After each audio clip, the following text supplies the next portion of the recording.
আসসালামু আলাইকুম। আপনারা সবাই কেমন আছেন? আশা করি ভালো আছেন। যে দেখে না আছেন সুস্থ আছেন, আলহামদুলিল্লাহ। আপনাদের দোয়ায় আল্লাহ তাআলার অশেষ রহমতে আমরাও সবাই বাড়িতে ভালো আছি এবং সুস্থ আছি। তো চলে আসলাম আবারও প্রতিদিনের মতো নতুন ভিডিও নিয়ে। তো এই যে সকালবেলা অনেক বৃষ্টি হতেছিল, মানে বেলা 11টা পর্যন্ত শুধু বৃষ্টি হয়েছে। তো বাহিরে আজকে একটু যাইতে পারি নাই, তেমন কোনো ভিডিও বানাতে পারি নাই, কারণ দুই ঘরের মধ্যে থেকে যেটুকু হয়েছে সেটুকুই আপনাদের মাঝে শেয়ার করার চেষ্টা করছি। আনছা বানায়। তো ওই যে দেখেন সেই ভোর থেকে বৃষ্টি হচ্ছে। তো বৃষ্টি হওয়ার কারণে কিন্তু এখন পর্যন্ত প্রায় 11:30টার মতো বাজে। তো বাহিরে বের হইতে পারি নাই, মানে নিচেই নামি নাই। তো অনেক বৃষ্টি হয়েই চলেছে, একটুও থামতেছে না। তো তানভীরের খুব অসুবিধা। তুমি সাইকেল কোন আসো বাপ? হ্যাঁ, তো ওখানে তারা মুসলে যে ভিজে যাবে না, এখানে এসো। সাইকেলটা তুলতে পারি নাই। তো এখন একটুখানি কমছে, ঝিরঝির হয়ে বৃষ্টি হচ্ছে। এর মধ্যে সকালবেলার রান্নাটাও করতে পারি নাই। তো রান্না করি নাই সকালবেলা, অনেকটা ভাত ছিল ফ্রিজে রাখা।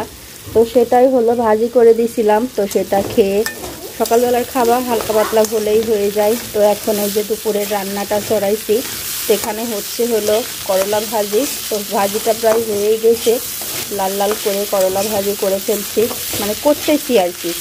তো ভাজিটা আস্তে আস্তে হোক। এখানে মাছ ভিজায় রাখছি, তারপরে হলো এখানে লাউ আর আলু দিয়ে কেটে রাখছি।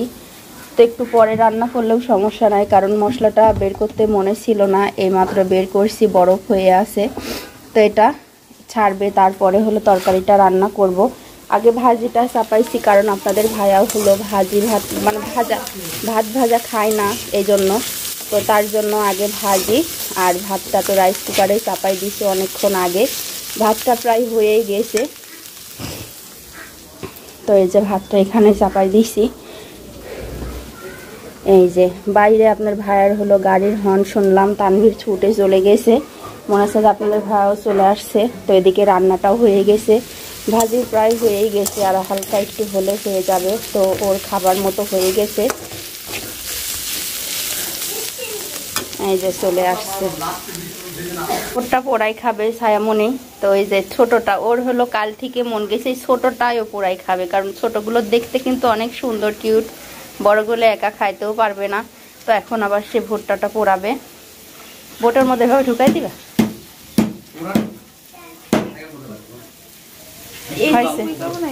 ওই হয়েছে যে সে একদিক দিয়ে দিলেই হইলো।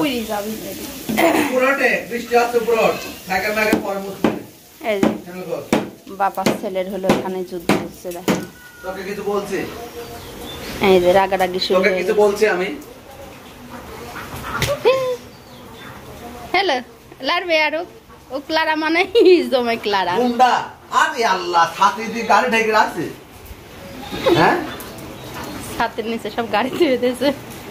আচ্ছা থাকলে আরো না। ওই যে গ্যাসের উপরে দিয়ে হলো ভুট্টাটা পুরাইতেছে। যা খুলে গেল। এখন ওর পারে ঠাসা দিও না, ওর আমি থাক, সমস্যা উল্টা উল্টা দিলেই ঘুরে দিলেই হয়ে যাবে। এই যে দেখেন, ওর ভিতরে হলো ধনের গুঁড়া, মরিচের গুঁড়া, লবণ, সরিষার তেল দিয়ে মাখাই দিছে। তো এভাবে দিলে আর কি একটু স্বাদ লাগে। গ্যাস অফ করে দাও, দি ভালো করে করিলাম। যত বুদ্ধি পায় আমার ছায়ায়। যে ছায়ার বাবা হলো কি জানি নিয়ে আসছে, পেঁপে বাবা। কি হবে ধনের পাতা দিয়ে?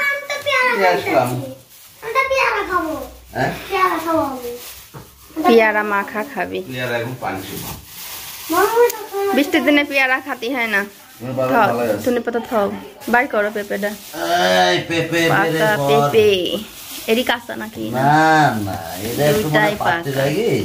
থাও বাপ, থেতি হয়ে যাবে। রুবেল সাহেবের তো পেঁপে গাছ আছে দুনিয়ার, আনতে চাইছে। তো ওই যে দেখেন, আমি হলো আমার সালোয়ারটা বানাইছি, আর এই যে আমার ছায়ামণি, ও কিন্তু মেশিন ভালোই চালাইতে পারে। তো এই যে দেখেন, এটা হলো ওর দাদির পেটিকোট। তো কাটছে হলো আমার বড় ননদ, আর বানাইতেছে হলো মেয়ে। তো আমরা কিন্তু সবাই টুকিটাকি করে একটু একটু করে কাজ জানি। এই যে দেখেন আরেকটার ব্যাগ উঠছে। পেঁপে নিয়ে আসছে আপনাদের ভাইয়া। তো সেই পেঁপেটা হলো একটু কাঁচা, মানে এখনো খাবার মতো মজা নাই। তো সত্যি সেটা খাওয়ার জন্য দেখেন কি লাগাইছে, এই যে একটা পাজি ছাবাল। তো যেখানে দেখতে পাচ্ছেন পেঁয়াজ রসুন আর হলো আদা জিরা ব্লেন্ডার করা ছিল, সেটা বরফ শুদ্ধে আমি কুচি করে এর মধ্যে কেটে নিছি, কারণ সন্ধ্যা লেগে গেছে। আর রাত্রের খাবারের জন্য এই যে এখানে যে বোনের বাড়ি থেকে কাঁঠাল নিয়ে আসছিলাম, তো সেই কাঁঠালটাও ভিজায় রাখছি। আর এই যে আমার শ্বশুরকে দিয়ে হলো আটা আনানো আছে। তো অনেক দিন ধরে রুটি খাওয়া হয় না এভাবে, সেদিনকে যে বোন দিয়ে দিছিল, তো খায়ে অনেক ভালো লাগছে, তো এই জন্য নিয়ে আসা হয়েছে। তো আজকে রাত্রে তো দুপুরে ভাত তরকারি খাওয়া হয়েছে। আপনাদের ভাইয়া বলল যে রাত্রে রুটি খাবো, তো আপনার ভাইয়ের জন্য তরকারি আছে, ও আবার কাঁঠালটা বেশ একটা খায় না, তো সায়ামনের খুবই পছন্দ। এই জন্য ভাবলাম যে রাতের খাবারটা হলো কাঁঠাল আর রুটি দিয়েই করব। এই জন্য তো এখন মাগরিবের আজান পড়ে গেছে অনেকক্ষণ আগেই। তো আমি যে আস্তে আস্তে সব কেটে রেডি করে নিছি। তো আজকে আর কোনো শুকনো মরিচ দেব না, তো শুকনো মরিচ দিলে কেমন জানি লাগে, তো সব কিছু কাঁচা মরিচ দিয়ে করব। তো ফোড়ন দিয়ে তো এই কাঁঠালটা আজকে রান্না করবো। আর এভাবে কিন্তু কাঁচা মরিচের কাঁঠাল রান্না রুটি দিয়ে খাইতে অনেক ভালো লাগে। এই জন্য এই যে আটা নিয়ে আসা হয়েছে। তো এখন এগুলো আস্তে আস্তে বানাই ফেলি, তারপরে আপনাদের সঙ্গে শেয়ার করা হবে। তো এই যে দেখেন কাঁঠালও রান্না হয়ে গেছে আমি রুটিটা বানাই দিছিলাম, এর মধ্যে হলো ছায়ামণি সেকে দিছে। তো আমার মেয়েটা কিন্তু সারা দিন আমাকে অনেক কাজে হেল্প করে, যতক্ষণ স্কুলে থাকে তো ভালো থাকে, আর আমার কাছে আসলেই একটা না একটা কাজে ওর মানে আগাইতেই হয়। এদিকে তানভীর বসে দেখেন আচার খাচ্ছে, বয়ামটা নিয়েই বসছে। তো আচারটা বসে বসে যে খাচ্ছে তাও একদিক দিয়ে ভালো হচ্ছে, জ্বালাতন কম হবে। ভয় না, ওটা তেলাপোকা, এখন গরমের দিন এরকম মরেই। তো এই যে এখানে রুটি আর কাঁঠাল রান্নাটা নিয়ে নিছি, এটা হলো তিশা ভাবির জন্য, কারণ ফোন দিছিল ডাকতেছে, উপরে একা একা আছে। তো আমিও ভাবলাম যে আজকে তানভীরের হলো পড়াটা হয়ে গেছে, লেখাও কবার আছে, তো ভাবির জন্য 2টা রুটি আর একটু কাঁঠাল রান্না নিয়ে যাব, কারণ এটা হলো নতুন খাবার এবছরের। তো এক্ষুনি যাবো। আবার চলো আসো, বয় মাঠ খাইছো? ও হলো তেলাপোকা উড়িছে, তো এটা দেখেও ভয় পাচ্ছে। চলো খাও। তানভীর আবার আচারটা অনেক পছন্দ করে, প্রচুর গরম আজকে। আচ্ছা থাক, চামচটা বাহিরেই থাক, ও যেমন যেমন করে রাখি ও ওইভাবে খায়, মানে নিয়ে খায়, তারপরে আবার ওইভাবেই রাখে। চলো বাটিটা নাও সরপোষ দিয়ে। পিছলে পড়বা কেন, ছোট সরপোষ লাও। চলো যাই, তুমি দরজা দিতে পারবে না নে, কাদা কাদা হয়ে আছে তো, লাইট দিয়ে যাতে। তো ওই যে দেখেন সেই ভোর থেকে বৃষ্টি হচ্ছে, তো বৃষ্টি হওয়ার কারণে কিন্তু এখন পর্যন্ত প্রায় 11:30টার মতো বাজে, তো বাইরে বের হতে পারি না, মানে নিচেই নামি নাই। তো অনেক মানে বৃষ্টি হয়েই চলেছে, একটুও থামতেছে না। তো তানভীরের খুব অসুবিধা। তুমি সাইকেল কোন আসো বাপ? হ্যাঁ তো ওখানে তারা মুসলে যে ভিজে যাবে না, এখানে এসো। সাইকেলটা তুলতে পারি নাই, তো এখন একটুখানি কমছে, ঝিরঝির হয়ে বৃষ্টি হচ্ছে। এর মধ্যে সকালবেলার রান্নাটাও করতে পারি নাই, তো রান্না করি নাই। সকালবেলা অনেকটা ভাত ছিল ফ্রিজে রাখা, তো সেটাই হলো ভাজি করে দিয়েছিলাম, তো সেটা খেয়ে সকালবেলার খাবার হালকা পাতলা হলেই হয়ে যায়। তো এখন এই যে দুপুরের রান্নাটা চড়াইছি, সেখানে হচ্ছে হলো করলা ভাজি। তো ভাজিটা প্রায় হয়েই গেছে, লাল লাল করে করলা ভাজি করে ফেলছি, মানে করতেছি আর কি। তো ভাজিটা আস্তে আস্তে হোক। এখানে মাছ ভিজায় রাখছি, তারপরে হলো এখানে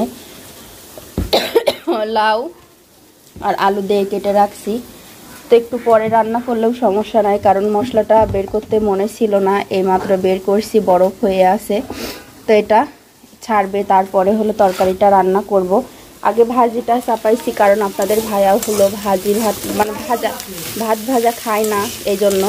তো তার জন্য আগে ভাজি আর ভাতটা তো রাইস কুকারে চাপাই দিছি অনেকক্ষণ আগে, ভাতটা প্রায় হয়েই গেছে। তো এই যে ভাতটা এখানে চাপাই দিছি। এই যে বাইরে আপনার ভাইয়ের হলো গাড়ির হর্ন শুনলাম, তানভীর ছুটে চলে গেছে, মনে হচ্ছে যে আপনাদের ভাইও চলে আসছে। তো এদিকে রান্নাটাও হয়ে গেছে, ভাজি প্রায় হয়েই গেছে, আর হালকা একটু হলে হয়ে যাবে। তো ওর খাবার মতো হয়ে গেছে, এই যে চলে আসছে।